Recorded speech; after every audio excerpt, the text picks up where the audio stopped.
mchana, Petro na Yohana wakienda kusali. Mtu mmoja alikuwa kiwete tangu tumboni mwa mama yake, na alikuwa akiwekwa langoni ili aweze kuomba sadaka. Mara aliwaona Petro na Yohana wakija hekaluni, naye akitarajia kupata kitu kutoka kwao.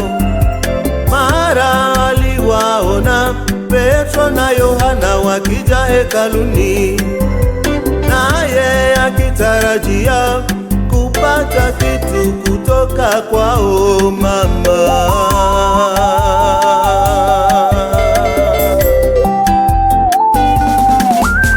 basi Petro ndipo Yohana akamwambia, basi Petro ndipo Yohana akamwambia,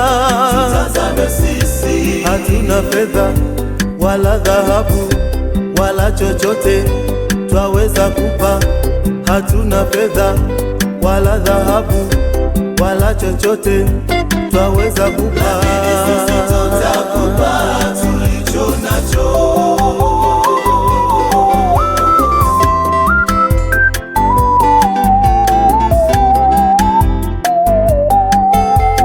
Petro kamshika mkono akamwinua juu, akasema, kwa jina la Yesu simama uende zako. Mara akatiwa nguvu, akaenda akimsifu Mungu. Petro kamshika mkono akamwinua juu, akasema, kwa jina la Yesu simama uende zako. Mara akatiwa nguvu, akaenda akimsifu Mungu Baba.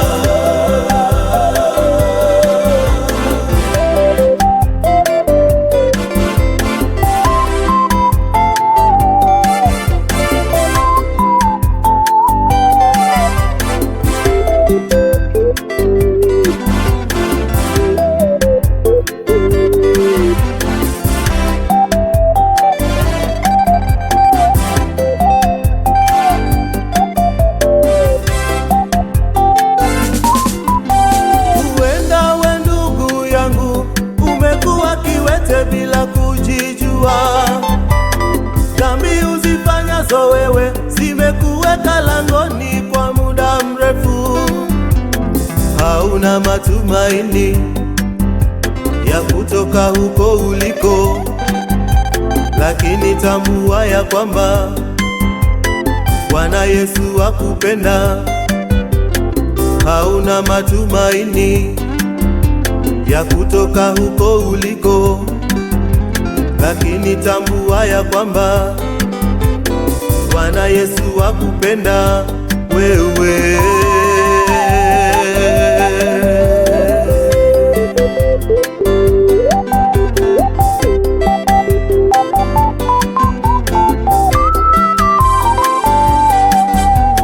Sasa tubu dhambi zako, urejee kwake Bwana, na dhambi zako zitafutwa, nawe utaburudika.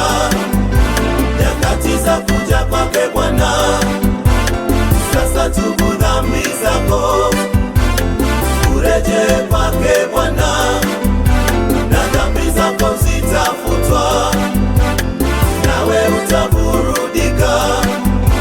Nyakati za kuja kwake Bwana Yesu.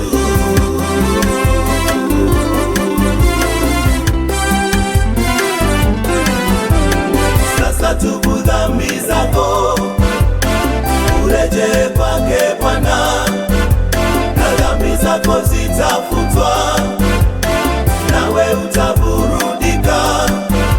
Nyakati za kuja kwake Bwana, sasa tubu dhambi zako, urejee kwake Bwana, na dhambi zako zitafutwa, nawe utaburudika.